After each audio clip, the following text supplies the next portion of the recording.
J'ai gagné 12 millions en 4 mois. J'allais à Saint-Louis dans les hôtels pour me reposer et réfléchir. Il n'y a aucun parti au Sénégal qui a fait autant de promesses que Ousmane Sonko. Parce qu'ils ont promis un pont là où il n'y a pas de rivière. Le franc CFA pose un problème, il a dit ça. Je vous défie et je lui défie. Durant les 5 ans, le Sénégal va continuer à fonctionner avec le franc CFA.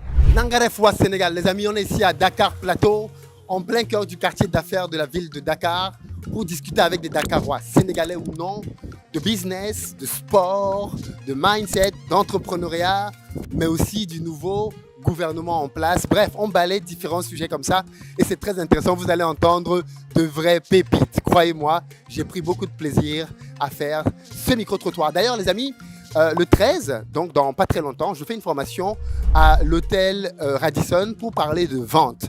Si vous êtes entrepreneur ou si vous voulez être entrepreneur, vous devez absolument être là. Parce que la vente, c'est la qualité numéro 1 pour quiconque veut réussir en entrepreneuriat. Peu importe la qualité de votre produit. Si vous ne savez pas vendre, vous êtes mort. En revanche, si vous savez vendre, même si vous avez un produit médiocre, vous allez vous en sortir.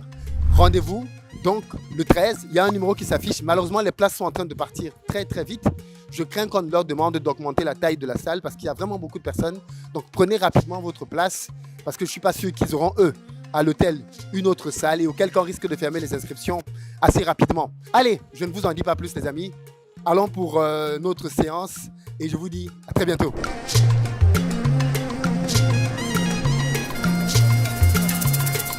Pour ceux d'entre vous qui veulent faire du business en Afrique comme moi et développer des revenus, vous devez absolument être à Back to Africa, l'événement que j'organise à Paris les 28 et 29 septembre prochains au Palais des Congrès. Il s'agit d'un événement au cours duquel je vais vous partager tous les business que vous pouvez lancer en Afrique tout en vivant en Europe. Comment tu t'appelles? Je m'appelle Saliou Badiane, un jeune entrepreneur sénégalais.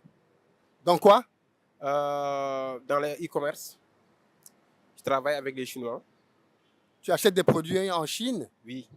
Et tu fais la logistique ici sur place pour distribuer? Oui, oui. Et tu fais de la publicité pour sponsoriser tes produits? Effectivement, via Facebook et Instagram. Et toi, tu gagnes beaucoup d'argent avec ça? Ah, moi, je préfère pas parler des chiffres.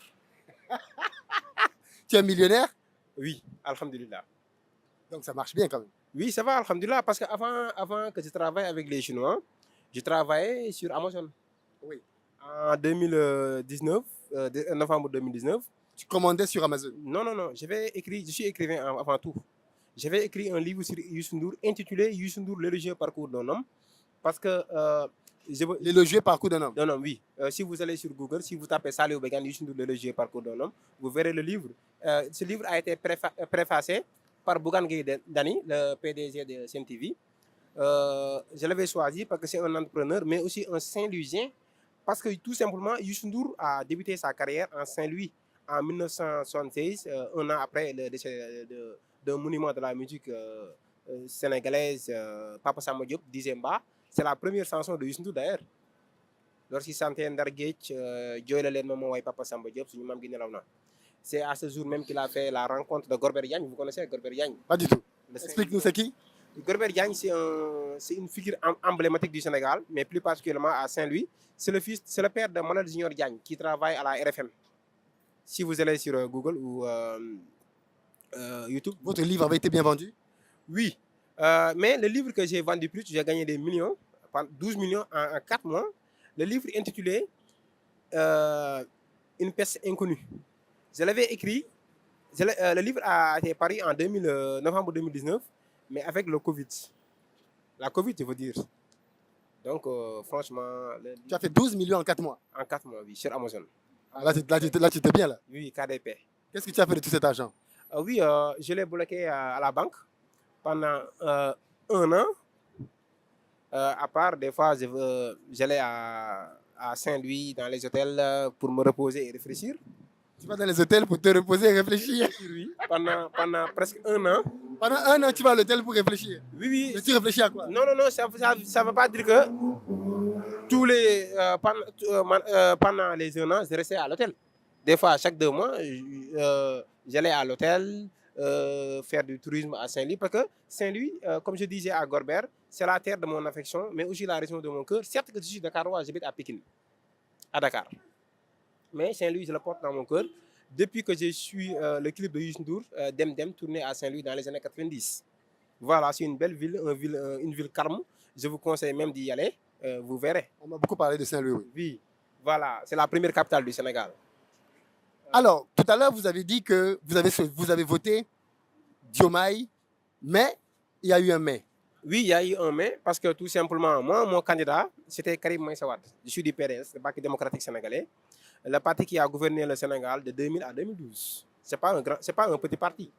Parce que le soutien, le rêve du président Wade a été que les libéraux gouvernent le Sénégal pendant 50 ans. Même le président Macky Sall est un libéral, autant pour moi. Donc les libéraux, malheureusement, ils ont gouverné pendant 24 ans. J'espère qu'ils vont revenir au pouvoir en 2029. Parce que Macky Sall, étant un libéral, peut revenir en 2029. Parce que tout simplement,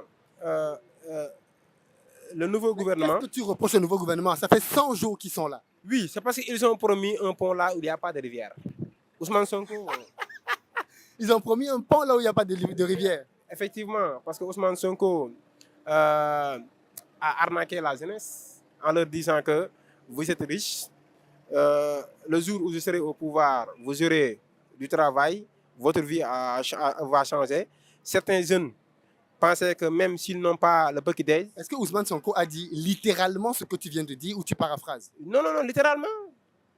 Même avant qu'il soit en prison, il y a un dernier meeting, c'était à Akapes, un terrain au Parti Lissani. Il avait même juré aller sur YouTube. On l'appelle Moussa Var actuellement au Sénégal. Ça veut dire quoi? Le reniement. Mais qu'est-ce qu'il a donc, depuis qu'ils sont au pouvoir, concrètement, oui. Factuellement, Oui. Qu'est-ce qu'ils ont fait qui trahit leur engagement? Leur engagement, parce qu'il avait promis qu'ils vont, comment dirais-je, permettre aux jeunes de trouver du travail. Mais ce n'est pas en 3 mois. Ce n'est pas en 3 mois. Parce qu'il Ton parti a été au pouvoir pendant beaucoup d'années. Vous n'avez pas trouvé du travail à tous les jeunes. Mais on ne peut pas trouver du travail à tous les jeunes. Mais pourquoi être aussi dur avec Sonko et son gouvernement? Parce que mon parti, certes, je suis né en 1996, mon parti a accédé à la magistrature suprême en 2000. Il n'y a aucun parti au Sénégal qui a fait autant de promesses que Ousmane Sonko. Oui, mais donc, attendons donc de le confronter à l'exercice du pouvoir. On ne peut pas, après 3 mois, dire qu'il a échoué. Mais aujourd'hui, il a fait 3 mois au pouvoir. Pourquoi il n'est pas allé à l'Assemblée nationale pour faire sa déclaration de politique générale? Parce que le fameux projet qu'il vendait aux Sénégalais, c'était du vent. Mais non. Déjà, tu le sais, l'Assemblée nationale aujourd'hui n'est pas... elle est d'ailleurs pleine d'opposants à Ousmane Sonko. Ah, mais attention. Il ne peut voter aucune loi. Non, Amadouba, quand il était Premier ministre, la coalition Benno Bokk Yakaar avait 83 députés, alors qu'on a 165 députés. Les 82 députés étaient de l'autre camp, de l'opposition. Pourtant, il a tenu sa déclaration de politique générale. Ça veut dire que Ousmane Sonko, le fameux projet qu'il vendait au Sénégal, ça n'a jamais existé. Je dis même, son projet est écrit en noir et blanc sur son site. Il a même dit qu'on va réécrire le projet. Qu'est-ce qui a changé dans son projet? Parce que là, pour moi, tu n'es pas factuel. Non, tu fais de la politique politicienne. Dis-moi, Philippe, Ousmane Sonko a promis ça depuis qu'il est arrivé, il a fait le contraire. Il avait promis, de rompre les liens avec la France. À quel moment il a dit ça? À quel moment? Il n'a jamais dit ça. Ici? Non. Il a dit que c'est la France qui a retardé le développement économique du Sénégal. Oui, mais ça ne veut pas dire qu'il va rompre les liens. Il n'a jamais dit ça. Là, tu as pris un sujet où je l'ai entendu, il a parlé en français. Oui. Il a dit que la France, le Sénégal n'a aucun problème avec la France. Il a également un problème avec... Il a dit que le franc CFA n'arrange pas le Sénégal. Il a maintenu. Il a dit qu'en l'état actuel, le franc CFA pose un problème. Il a dit ça en Mélenchon. Le franc CFA pose un problème. Je vous défie et je lui défie. Durant les 5 ans, le Sénégal va continuer à fonctionner avec le franc CFA. C'est-à-dire, qu'est-ce qui t'en rend si sûr? Il fabriquait des mensonges juste pour accéder au pouvoir. Mais qu'est-ce qu'il y a dans le mensonge? Parce que depuis tout à l'heure, tu dis que c'est des mensonges. Toi, tu es un écrivain. Oui. Donc, tu es un homme de lettres. Oui. Tu es un homme de précision. Quand tu dis que quelqu'un a menti, tu dois dire ce qu'il a dit ou fait qui est contraire à ce qu'il avait promis. Jusqu'à présent, tu ne m'as rien cité. Les exemples que tu as cités ne sont pas vrais. Pourquoi? Parce que tu as dit qu'il allait rompre avec la France. Il n'a jamais dit ça. Il a dit qu'il allait rompre avec une certaine manière de procéder. En 2017, oui. Non, 2022, on faisait une intercoalition entre le PDS et Pastef. La coalition s'appelait Intercoalition Yewwi Wallu. Il avait dit que si nous obtiendrons une majorité à l'Assemblée nationale, on va diminuer le prix des denrées de première nécessité. Aujourd'hui, le pouvoir, qu'est-ce qu'il attend à le faire? Est-ce qu'il n'a pas diminué les denrées de première nécessité? Non, on ne peut pas diminuer. Ici, au Sénégal, on appelle kilo de baguette. Ça a coûté... Est-ce qu'il a diminué les prix? Attendez, ça a coûté 175. La baguette à 210 grammes. Aujourd'hui, la baguette pèse 190 grammes à 150 francs. Où est la diminution? Je m'arrête là. Viens.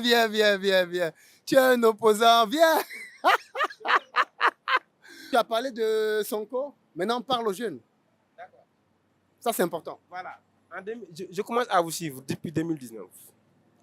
Au moment, j'avais un ami qui venait d'avoir son visa étudiant en France. Il était venu jusqu'à chez moi à Pékin pour me dire « Salut, je veux qu'on aille en France. Qu'est-ce que tu fais ici ?»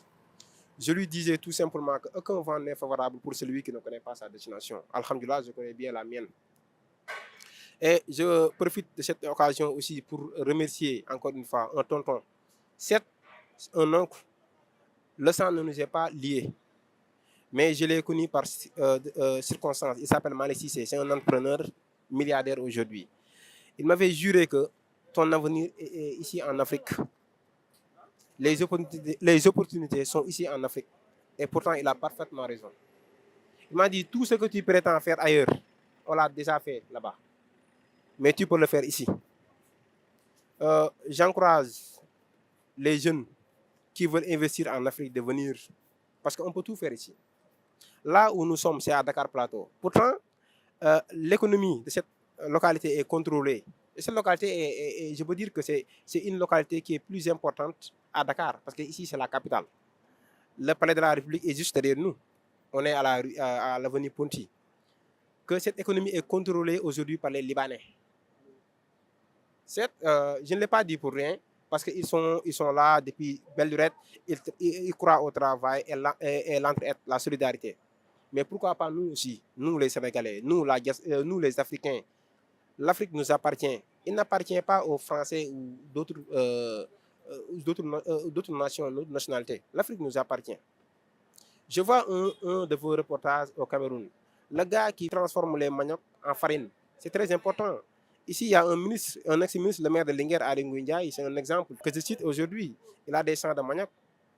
Il peut encourager les jeunes de cette localité. On peut le transformer en farine. Dès lors, on peut facilement réduire le prix de la baguette de pain. Facilement. Il y a d'autres opportunités. Souvent, j'ai l'habitude de dire qu'il y a un commerçant et un businessman. Un commerçant, c'est lui qui va au champ de pastèque. Il achète la tonne, un pastèque à 200 francs. Il le revend à 400 francs. Mais le businessman, il l'achète à 400 francs, il le transforme en jus et il vend un tasse à 500 francs. Donc là, on peut beaucoup transformer. Les opportunités sont là. Franchement, je n'encourage pas à la jeunesse de prendre les pirogues pour aller en Espagne. Le SMIC en Espagne, c'est combien? Le SMIC en France, c'est combien?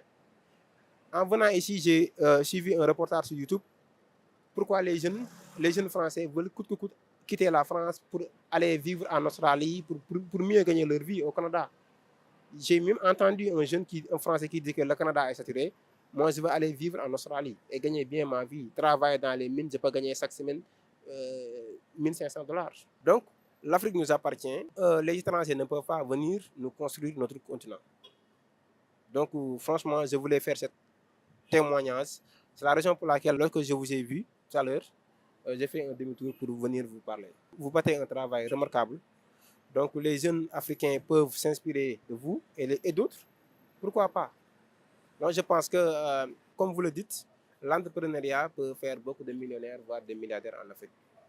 Je vous remercie, Philippe. Franchement. Merci beaucoup à toi pour cette bonne conclusion.